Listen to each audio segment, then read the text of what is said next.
말씀을 봅니다. 말씀은 사도행전 8장 1절 말씀입니다. 우리 신약성경으로 199면에 있습니다. 사도행전 8장 1절 말씀, 제 말씀을 읽어드리겠습니다. 사울은 그가 죽임 당함을 마땅히 여기더라. 아멘. 이제 8장으로 넘어왔습니다. 우리 사도행전 7장은요, 어떻게 보면 하나님께서 스데반에게 선물로 주시는 성경이라고 볼 수가 있습니다. 누가 이렇게 성경에 기록되어 질 수가 있겠습니까? 하나님이 사랑하셨기 때문에 그를 기록하시고요, 그의 설교를 보존케 하신 겁니다. 7장을 시작하면서 스데반의 얼굴이 무엇 같다고요? 천사의 얼굴 같다, 이렇게 나오고요. 구약의 말씀을 가지고서 스데반은요, 예수님과 복음을 아주 멋있게 탁월하게 증거했습니다. 그리고 마지막에 뭐예요? 순교하면서 저들의 죄를 저들에게 돌리지 마옵소서. 어느 하나 버릴 것도 없는, 성경 말씀 버릴 게 없겠지만 너무나 아름다운 말씀과 은혜가 가득한 것이 바로 이 사도행전 7장이 되어줍니다. 그렇게 스데반이 순교했습니다. 그럴 때 그 공회 바깥에 있는 초대교회는요, 어떤 모습이었겠습니까? 얼마나 낙담했겠습니까? 스데반이 공회에 잡혀갔을 때 아마 정말 목숨을 다해 기도했을 겁니다. 하나님, 이 교회 탁월한 일꾼입니다. 성령 충만한 일곱 집사 중에 한 명이고요. 하나님의 일을 감당하는 능력 있는 일꾼이니 저 악한 자들의 손아귀에서 스데반을 건져내 달라고 초대교회에서 정말 목숨을 다해서 기도했을 거예요. 아마 스데반이 돌에 맞아 죽기 전에 이 성문 밖으로 끌려 나갈 때도 그 곁에서 바라보면서 하나님, 아직까지도 하나님께서 역사하실 수 있을 줄로 믿습니다. 저 스데반을 살려달라고 아마 교회가요 몽도와 기도했을 겁니다. 그런데 결국 어떻게 됐어요? 순교했습니다. 돌에 맞아 죽었습니다. 초대교회의 첫 번째 순교의 역사인 거죠. 교회가 어떻게 되었을까요? 충격과 공포죠. 그렇죠? 복음을 증거하고 복음을 받고 은혜를 누리고 있었는데 이제는 뭐예요? 복음 때문에 죽을 수 있다는, 예수님 때문에 목숨을 잃을 수 있다. 교인들이 얼마나 충격을 받았겠습니까? 왜 하나님께서는 우리의 기도를 들어주시지 않는가? 저 탁월한 스데반, 하나님의 귀한 일꾼을 살려주지 않는가? 왜 돌봐주지 않는가? 하나님이 뭐 하셨는가? 교회가 큰 혼란을 겪었을 겁니다.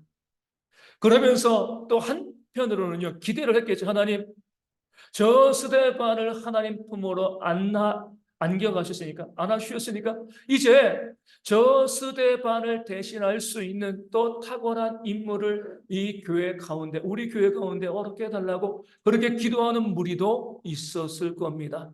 그런 면에서 7장이 마무리되어지고요. 8장이 이제 열립니다. 그럼 누가 나와야 돼요?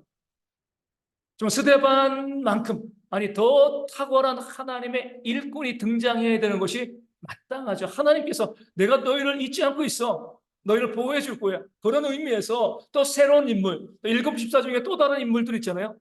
그들을 내세워 가지고 스데반의 빈자리를 이들이 대체할 거야, 이렇게 보여주시는 것이 마땅하고 큰 위로가 되어줄 수가 있는 겁니다. 그런데 8장을 시작하면서 누가 나와요? 사울. 우리가 알고 있으니까 그러지, 모르고 있다라고 하면 그 당시에 초대교회에서는요, 스데반이 죽고 난 다음에 대신할 일꾼이 아니라 사울이 등장했을 때, 아, 우리는 망했다, 우리는 죽었다 생각했을 겁니다. 사울이 뭐였습니까?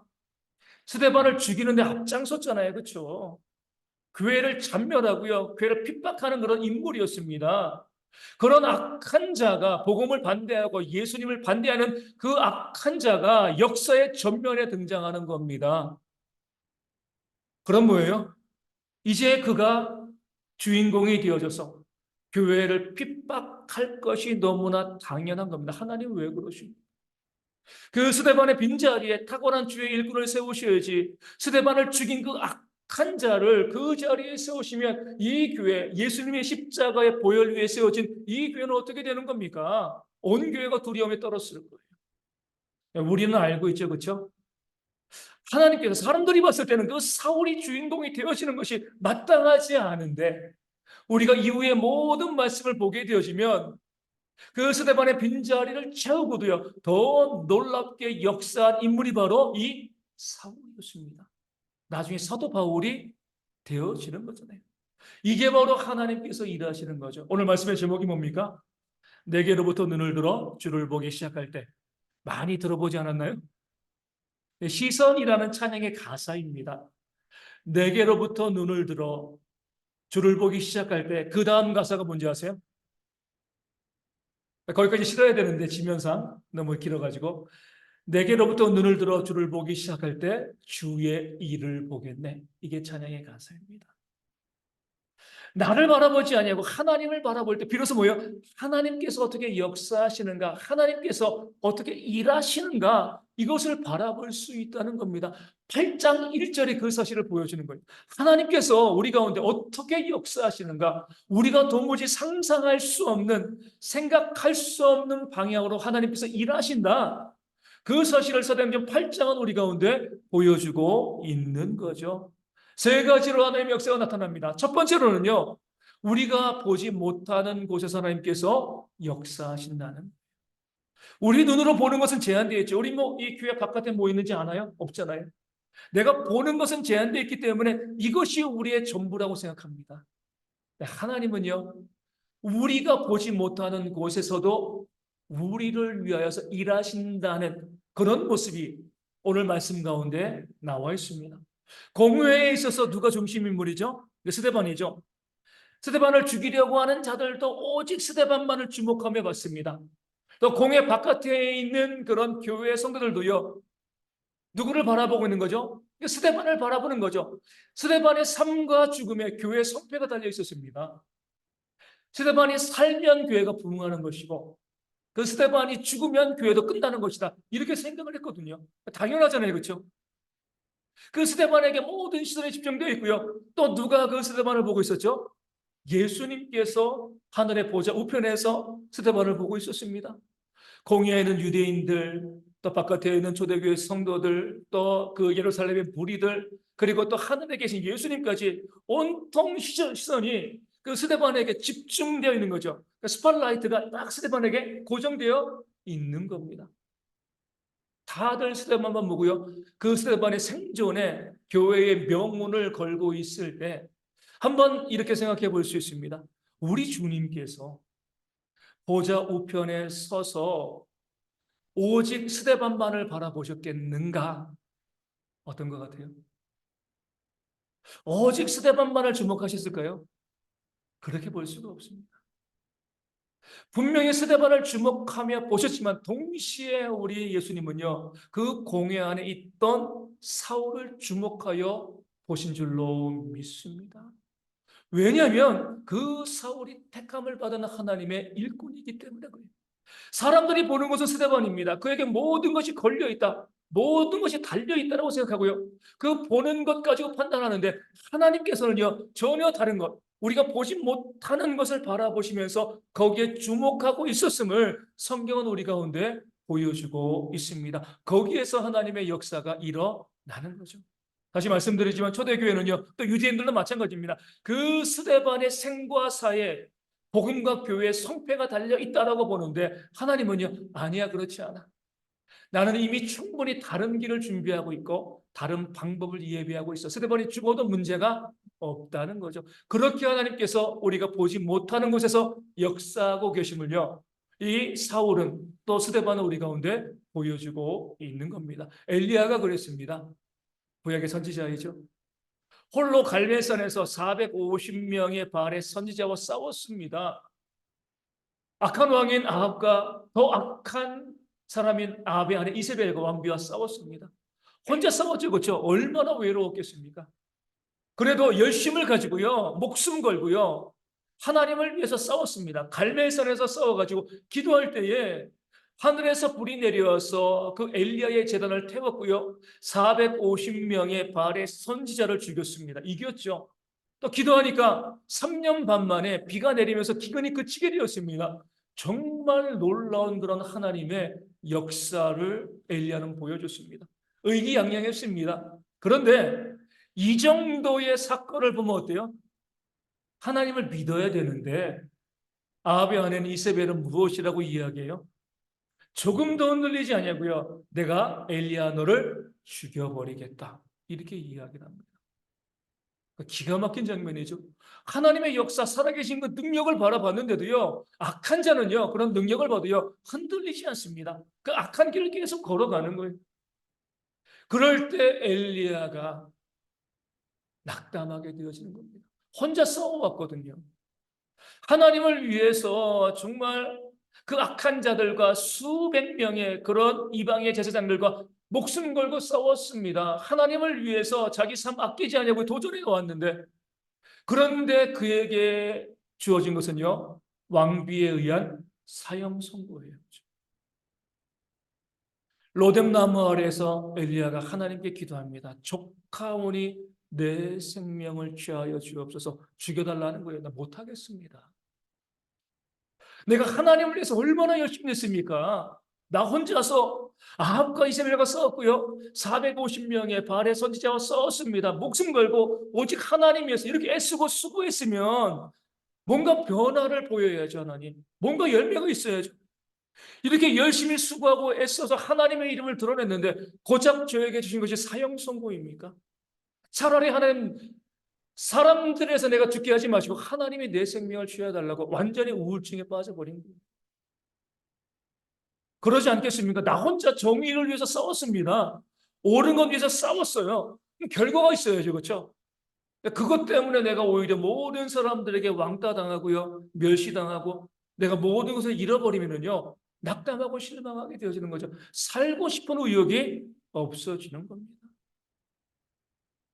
그럴 때 하나님께서는 그런 엘리야를 잠자게 하시고요. 먹을 것을 주시고 하나님의 산 호렙으로 끌고 가셔가지고 세미한 음성으로 엘리야에게 말씀하십니다. 무엇이라고 말씀하신 거예요? 착각하지 말라는 거죠. 보는 것만 가지고 판단하지 말라는 거예요. 왜 너 혼자냐? 물론 엘리야는 자기밖에 없었습니다. 그렇죠? 아합과 더불어 싸우는 사람 나 혼자밖에 없었습니다. 하나님 나 혼자인데 내가 이렇게 되어지니까 절망입니다. 희망이 없습니다. 하나님이 뭐라고 말씀하시는 거죠? 내가 이 땅 가운데 바알에게 무릎 꿇지 아니한 7,000명을 남겨둔다. 황당한 얘기죠. 그렇죠? 엘리야는 자기만 봤습니다. 나밖에 없다고 생각했어요. 내가 무너지면 다 끝난다라고 생각을 했습니다. 근데 하나님은 아니야. 너 말고도 7,000명 있어. 이 땅 가운데 바알에게 무릎 꿇지 않고 입맞추지 아니한 7,000명의 사람을 내가 준비하고 있다는 거야. 너는 네가 보는 것이 그거밖에 없지만 보이는 것이 너밖에 없어가지고 더 이상 어떠한 희망도 없어 보이지만 나는 보이지 않는 곳에서 나의 일꾼들을 지금 세워가고 있다. 엘리야를 위로하시고 그를 격려해 주셨습니다. 이게 바로 하나님께서 일하시는 거예요. 내 눈에 보기에는요, 이것이 전부인 것처럼 보이죠. 이것이 무너지면 다 끝난다고 생각합니다. 근데 하나님은 어때요? 내가 보지 못하는 곳에서 나를 위해서 지금도 역사하고 계신 줄로 믿습니다. 이 소망이 있어야 돼요. 이스라엘 백성들은요, 눈앞에 홍해를 봤습니다. 눈 뒤에, 등 뒤로는 뭘 봤어요? 애굽의 군대를 봤죠. 보이는 것은 사망이에요. 그렇죠? 바다에 빠져도 죽고요. 애굽의 군대에 맞서도 죽습니다. 그들의 눈에 보기에는요, 길이 보이지 않는 거예요. 다 사방으로 우겨쌈을 당했습니다. 하나님께 호송했죠. 애굽에 매장지가 없어가지고 여기서 우리를 죽이십니까? 왜 여기로 이끌고 와서 여기에서 우리를 죽게 하십니까? 그들의 눈에 봤을 때는요, 구원의 길이 없는 겁니다. 아무런 도움도, 아무런 길도 보이지 않는 거예요. 그때 하나님께서는 모세를 통해서 무엇이라고 말씀하시죠? 너희는 가만히 있어. 여호와께서 너에게 행하시는 구원을 보라. 사람의 눈에는 보이지 않거든요. 근데 하나님께서는요, 보이지 않는 바람을 불게 하시고요. 그 바다에 보이지 않는 그 길을 내시고 그 길을 말리시고 수백만 명의 사람들이 그 길로 건너가게 하시는 놀라운 역사를 보여주셨습니다. 이게 바로 하나님이 일하시는 거예요. 내가 눈에 길이 안 보인다고 절망하지 마세요. 앞이 캄캄하다고 해가지고 도무지 길이 보이지 않고 하나님 어떻게 해야 됩니까? 여러분 절망할 것이 아닌 거죠. 왜요? 하나님께서는 내가 보지 못하는 곳에서 나를 위해서 지금도 열심히 일하고 계시기 때문에 그렇습니다. 다들 스테반만 보고요. 저거 죽으면 끝이야. 그가 죽으면 교회가 끝이야라고 생각했지만 하나님은 아니야. 나는 사울을 주목하고 있어. 너희가 보지 못하고 있지만 저 사울이 그 스데반을 죽이는데 앞장섰던 저 사울이 그 스데반 이상으로 이 땅에 교회를 세워나갈 것이다. 이것이 바로 하나님께서 일하시는 모습이 되어지는 줄로 믿습니다. 그러므로 우리 가운데 길이 안 보여도요. 답답하게 어떤 소망이 보이지 않는다 할지라도 보이는 모든 것이 다 무너져 내리고요. 다 사망뿐이어도요. 여러분 두려워하지 마세요. 하나님께서 보이지 않는 곳에서 나를 위해서, 우리를 위해서, 이 교회를 위해서 일하고 계시기 때문에 그렇습니다. 그 사실을 말씀이 보여주고 있습니다. 두 번째로 하나님이 어떻게 역사하시는가? 우리의 모든 상황을 우리의 구원을 위해서 펼치시는 역사를 하나님께서 이루십니다. 우리 사울을 보게 되어지면 우리가 이제 이렇게 질문할 수가 있습니다. 언제 사울이 구원받았을까요? 우리 사울을 바라볼 때 가장 주목하는 장면은요, 다메섹으로 가는 그 과정이죠. 교회를 전멸하기 위해서 사울은요, 다메섹에 있는 성도를 잡아들이기 위해서 다메섹으로 가는 도중에 누굴 만나죠? 예수를 직접 만납니다. 그리고 예수님께서 그를 구원하여 주시고요, 그를 이방인의 사도로 세우셨습니다. 그 장면을 중요하게 바라보죠. 그러면은요, 오늘 8장 1절에 있는 말씀, 또 7장 58절에 사울의 이름이 등장하는 이유는 뭐죠? 하나님께서 직접 만나주시고 구원하시는 그런 일을 행하시면 굳이 7장 58절과 8장 1절에 사울의 이름이 등장해야 될 이유가 뭐가 있습니까? 아무런 이유도 없는 거예요. 우리는 이렇게 생각합니다. 하나님께서 그 사울을 이방인의 사도로 세우기 위해 직접 그를 찾아가 주시고 만나셔서 그를 구원해 주셨다. 잘못된 생각입니다. 우리는 무엇 때문에 구원받죠? 믿음으로 구원받아요. 믿음은 어디서 생겨나요? 들음에서. 다메섹에서의 사울을 생각하면 사울은 들은 것이 하나도 없는데 하나님께서 그를 구원하기 위해서 그를 찾아가 만나서 그를 구원하셨다. 이렇게 바라보는데 잘못된 생각입니다. 그러니까 이단이 나오는 거죠. 그렇죠? 왜요? 하나님이 직접 나를 만나 주셔가지고 나에게 계시를 주셨어. 신기하잖아요. 그렇죠?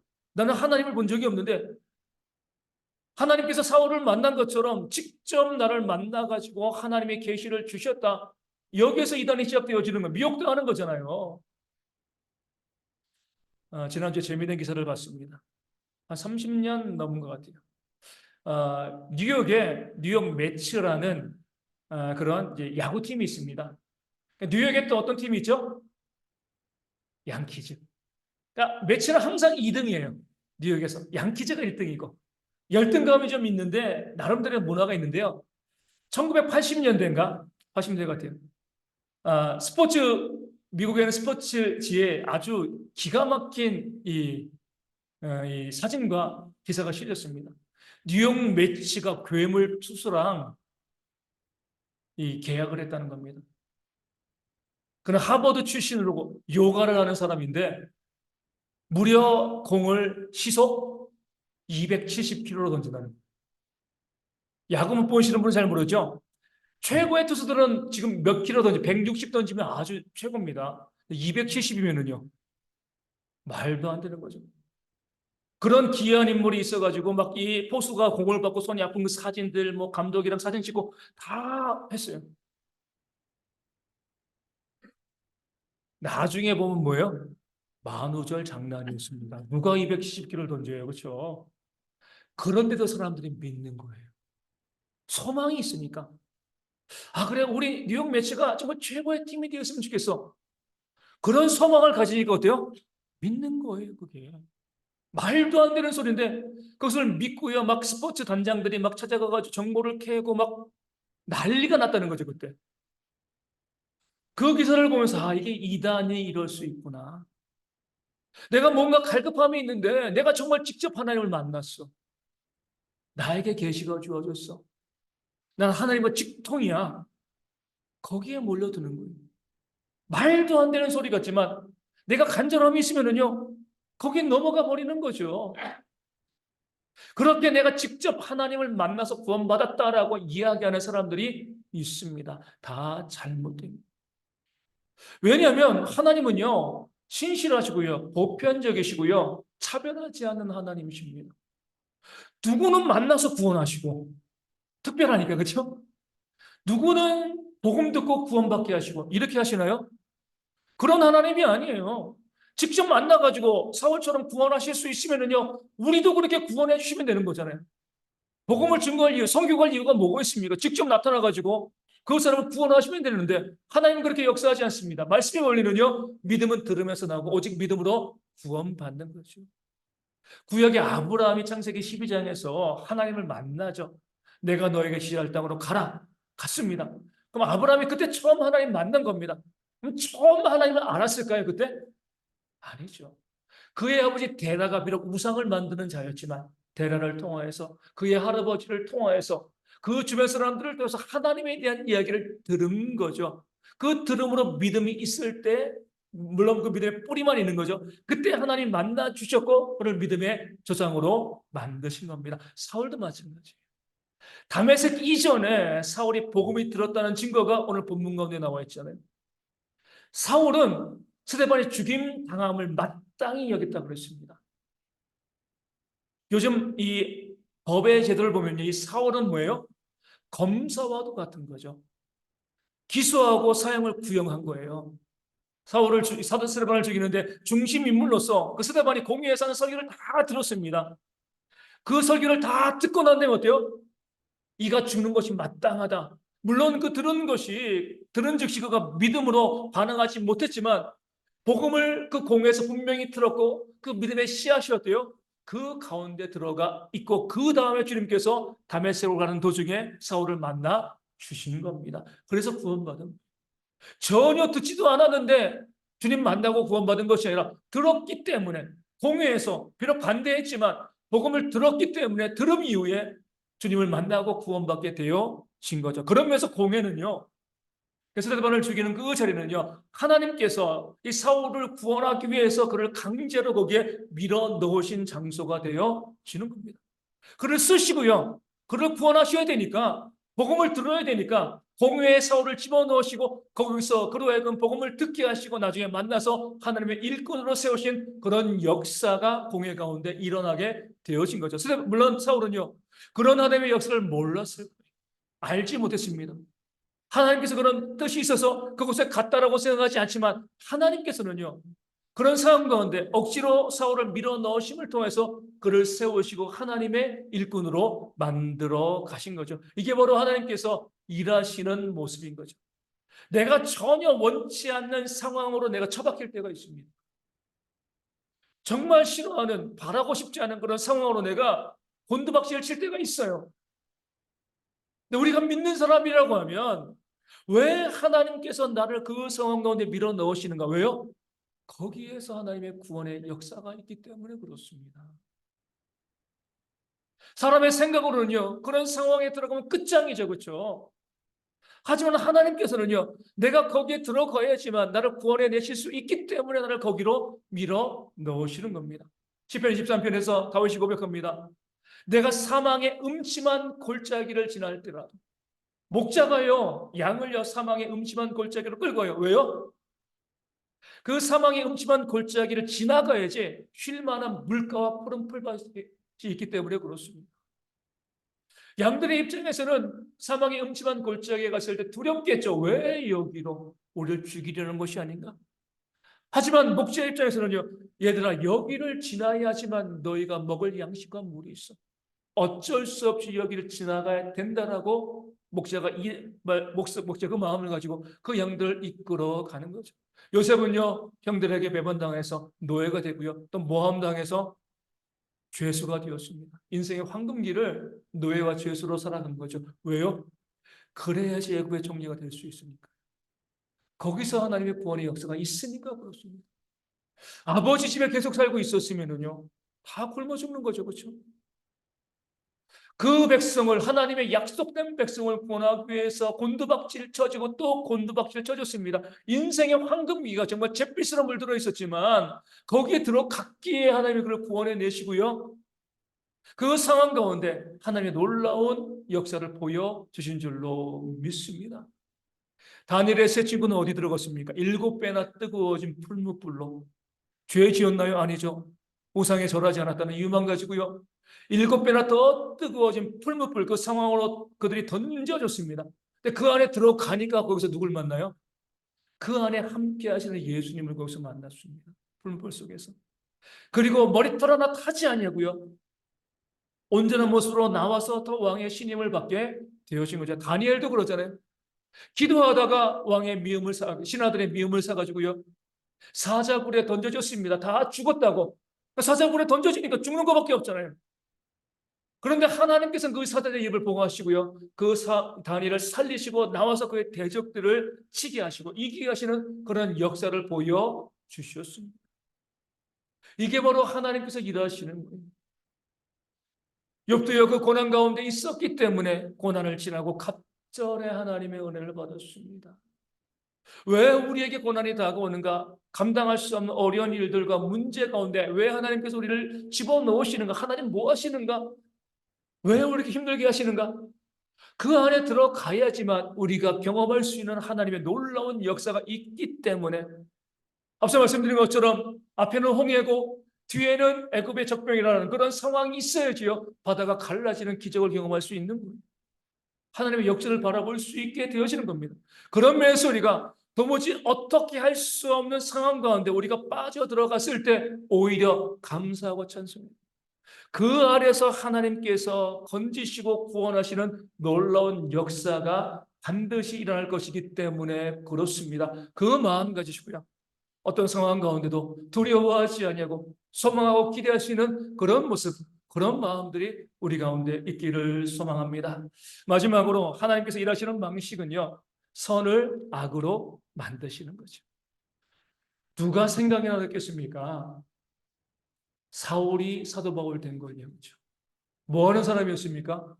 스데반을 죽이는 자였잖아요. 앞장섰습니다. 교회를 핍박하는 자였습니다. 다 용서받을 수 있어도 더 저 사울만큼은 용서받을 수 없어 반드시 지옥 갈 거야. 그렇게 생각했을 겁니다. 교회에서. 그 사울이요. 하나님의 복음을 듣고 구원받아가지고 교회 탁월한 일꾼으로 세워지는 것 아무도 생각하지 못했지만 하나님께서는 그렇게 역사하시는 줄로 믿습니다. 그래가지고요. 원수를 사랑해야 돼요. 원수가 나중에 내 목숨을 살리는 사람이 될 수가 있습니다. 지금은 나를 막 힘들게 하고 아프게 하고요. 나를 공격하고 까닭 없이 나를 비난하는 그런 사람이지만 그가 나를 살려주는 유일한 사람이 되어질 수가 있습니다. 아침마다 이제 우리 이 학생들을 이제 학교에 등교시켜 줍니다. 이제 올해면 마지막이에요. 3년 내내 했는데 이 지금 유아리가 빠져가지고 이제 5명입니다. 5명. 인천고 3명, 선인고 2명 이렇게 이제 아이들을 학교에 아침마다 등교를 시켜주는데 이 3년 전부터 그래요. 이 5명 중에 1명, 애들이 이제 남자친구들이니까 그러지만 1명에 대해서 애들이 좀 뭐랄까요? 좀 약간 무시하고 그런 경우들이 좀 있어요. 막 왕따 시켜 그러는 건 아닌데 또 이제 받아들이는 그 친구도 그냥 뭐 문제없이 받아들이니까 문제없지만 제가 듣기에는 야 조금 저러면 안 될 것 같은데 무시하고 공부 안 한다고 막 이렇게 이제 1명씩을 계속해서 이렇게 이야기합니다. 그럼 제가 이제 꼭 그 친구들에게 이야기, 야, 너 쟤들한테 잘 보여야 돼. 제가 니들 먹여 살릴 수 있어. 지금은 안 그렇게 보이지만 제가 나중에 니들 살릴 수 있다니까 잘 생각해. 지금 잘해줘야지 나중에 도움받는 거야. 지난주에 이승준 집사랑 같이 이제 점심 먹고 이런저런 이야기했습니다. 그러면서 우리 이제 지난번 나주에 출장 갔거든요. 나주에 출장 가서 우리 나주에서 친구죠, 그렇죠? 예, 우리 이제 우리 친구 이제 나주에는 한전에 다니는 친구를 만났어요. 제가 이제 그 가정이랑 너무 친밀하고 너무나 잘 알고 있거든요. 너무나 재밌는 가정이에요. 한쪽은 제 친구가 중심에 있습니다. 위에 형이 있고요. 밑에 동생이 있어요. 삼형제입니다. 한쪽은 사촌이에요. 이제 부모님들이 형제니까.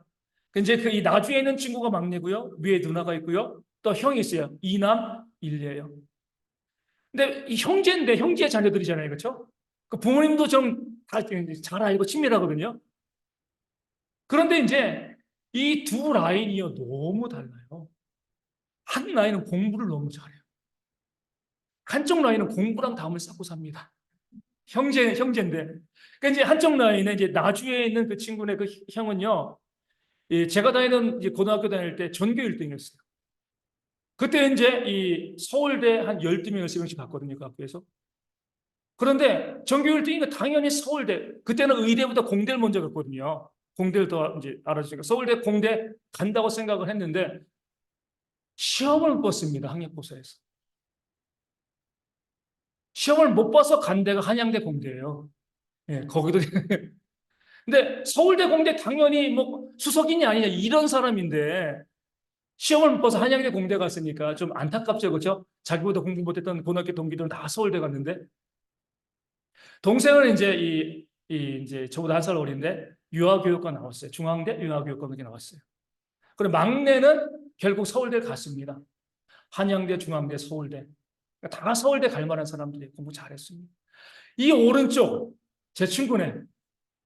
여기는 이제 이 큰형 이제 이 두 가정의 이 제일 장남이 저 형이랑 다 친구예요. 또 이제 그 형부터 해가지고 공부를 별로 좋아하지 않아요. 둘째인 제 친구는요 자동차 정비 배워가지고 지금 베트남인가요? 예, 거기 좀 가 있습니다. 막내도 공부를 안 좋아했어요. 그래가지고 이 지금 여러 뭐 이 핸드폰 가게도 했다가 이제 커피숍 했다가 핸드폰 가게 했다가 또 지금 커피숍 이렇게 해가지고 이제 이 메가 커피 지점을 하나 하고 있어요.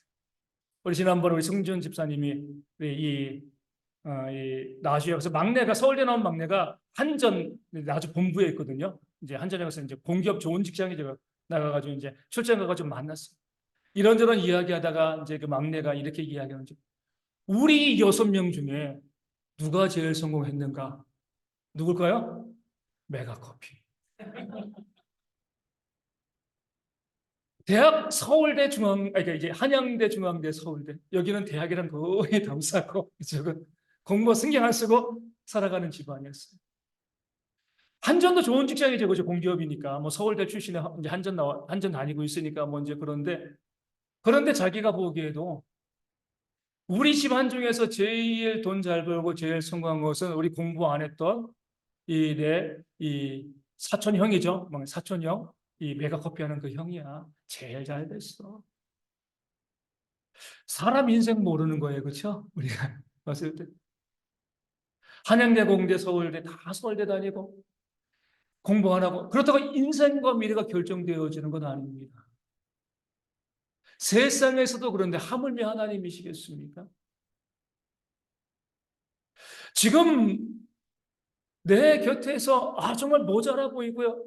문제 있어 보이고 그 사람이 나를 살릴 수 있는 거예요.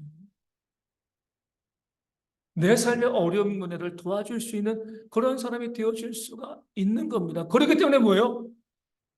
우리 다시 한번 우리 주변 사람들 보시면 좋겠습니다. 한번 쭉 보세요. 그 내 옆에 있는 사람들이 누구죠? 그 사람들이요. 여러분을 살릴 사람이에요. 그럼 잘 생각해 줘야 돼요. 내 옆에 그냥 앉아 있는 것처럼 보이지만 저기 우리 아영이 왔잖아요. 아영이가 우리를 살릴 수 있어요, 우리를. 예? 여러분 그거 아니 생각하시면 안 돼요. 그렇죠? 아영이 때문에 우리가 살 수 있습니다. 내 옆에 있는 사람이 너를 살리고요. 내가 힘들고 어릴 때 너를 구원해낼 수 있는 그런 사람이 되어지는 겁니다. 그러기에 예수님께서 원수를 사랑하고 너희를 핍박하는 자를 위해서 뭐라고요? 기도하라. 그러니까 아영이 잘해주셔야 돼요. 여러분을 살리는 생명줄이 될 수가 있습니다. 예? 하나님께서 그 사울을 사도 바울로 만드실 줄 누가 생각했겠습니까? 아무도 생각 못하는 거예요. 그 교회를 완전히 짓밟아가지고요, 잿더미로 만들 것 같은 사람이요, 곳곳에 복음을 증거하고 교회를 세울 줄 누가 기대했겠습니까? 사람은 생각할 수 없는 거죠. 하지만 하나님은 그렇게 역사하시는 거예요. 함부로 내 옆 사람 미워했다가 내가 그 사람의 도움받지 못해가지고 내가 죽을 수 있어요. 물론 지금 보면은요, 미워할 만하죠. 그렇죠? 못됐다고 생각되어질 수도 있습니다. 하지만 그가 나를 살릴 수 있다는 것을 먼저 생각하셔야 돼요.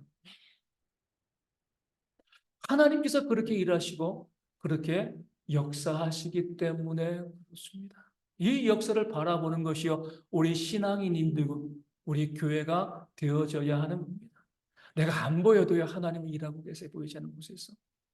내가 정말 사망의 음침한 골짜기와 같은 수렁에 빠져 있어도요, 거기에서도 하나님 나를 구원해 내십니다. 다 사방의 원수로 나를 대적하는 자들로 있는 것 같지만 그 원수 중에서요, 내 생명을 구원할 자가 그 가운데 있는 거예요. 이게 바로 하나님께서 나를 위해서 역사하시는 모습이 되어지는 줄로 믿습니다. 그래서 우리는요, 절망할 것이 없어요. 그렇죠? 보이는 것들이 절망적이라 할지라도 하나님이 계시니까, 사방으로 우겨싸움을 당해도 어딘 열려 있어요? 하늘이 열려 있잖아요. 내게로부터 눈을 들어 주를 보기 시작할 때 주의 일을 보겠네. 그 찬양의 가사가 맞습니다. 하나님을 바라보면 하나님의 일을 보는 거예요. 하나님을 바라보지 않으니까 뭐예요? 하나님의 일을 못 보는 겁니다. 하나님의 역사를 경험하지 못하는 거예요. 아무에게나 하나님께서 그런 보이지 않는 곳에서 역사하시고요, 그 사망의 상황 가운데 건져내시고 원수를 변화시키는 그런 역사를 선물로 주시는 것 아닙니다. 하늘을 바라보는 자, 하나님 바라보는 자, 오직 믿음을 가지고요, 어떠한 상황 가운데서도 절망하지 않고요, 감사하고 찬송하는 그런 하나님의 백성들에게 하나님께서 이 놀라운 역사를 선물로 주실 줄로 믿습니다. 우리 당의 모든 성도들이요, 그런 하나님을 경험하시면서 우리의 삶에서 하나님께서 이렇게 내게 역사하셨습니다, 간증하는 귀한 삶을 살아가시기를 주님의 이름으로 축원을 드립니다. 말씀을 기억하시면서 우리 찬송가 569장 함께 찬송하도록 하겠습니다.